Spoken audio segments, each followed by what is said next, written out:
एक बार महात्मा बुद्ध एक गांव में अपने शिष्यों सहित घने पेड़ की छांव के नीचे बैठे थे। आसपास के गांव से बहुत से लोग अपनी मानसिक समस्याएं लेकर महात्मा बुद्ध के पास आ रहे थे।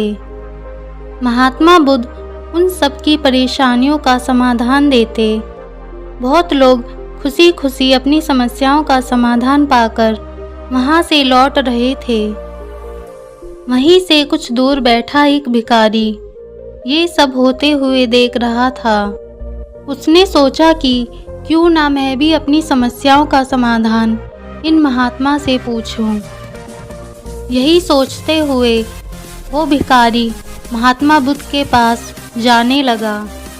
जब वो दुखी भिखारी कुछ नज़दीक गया तो उसने देखा कि ये महात्मा तो लोगों को प्रवचन देकर उनकी समस्याओं का निवारण कर रहे हैं।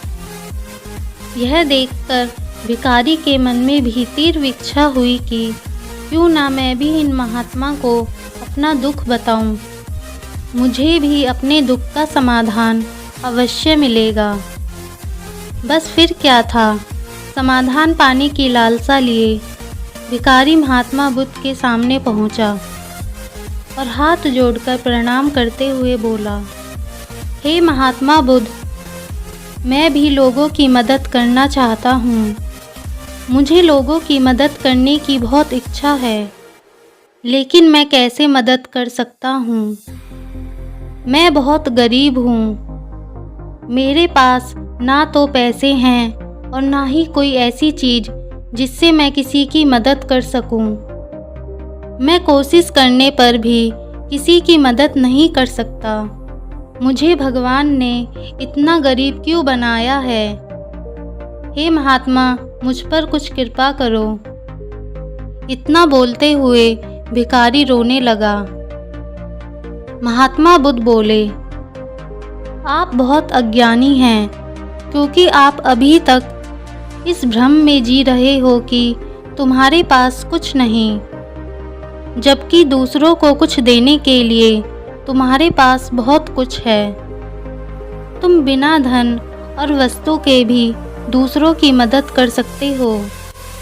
तुम्हारे पास जुबान है जिससे तुम मीठे शब्द बोलकर किसी दुखी के चेहरे पर मुस्कान ला सकते हो।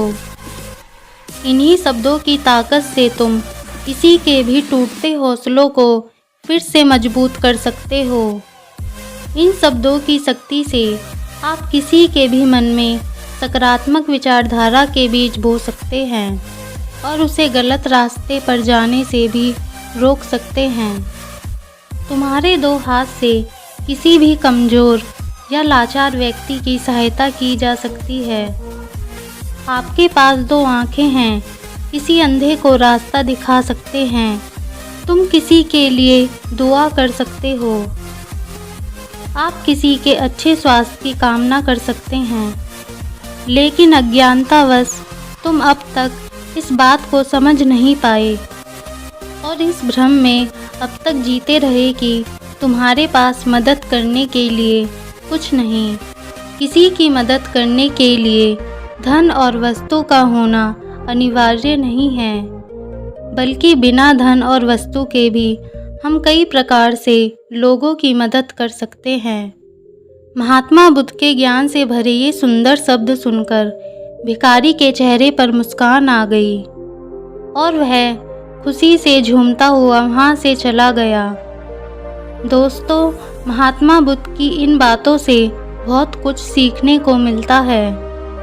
आजकल बहुत से लोग यह सोचकर दुखी होते हैं कि मेरे पास ये नहीं है, बल्कि जो आपके पास है उसी में संतुष्ट रहना सीखें और बिना मतलब के लोगों की मदद करें। इन्हीं से आपको परम सुख की प्राप्ति होगी। दोस्तों, आज की वीडियो यहीं पर समाप्त होती है। अगर आपको ये वीडियो पसंद आई हो तो वीडियो को लाइक करें और ऐसी और वीडियोस देखने के लिए हमारे चैनल को सब्सक्राइब करें।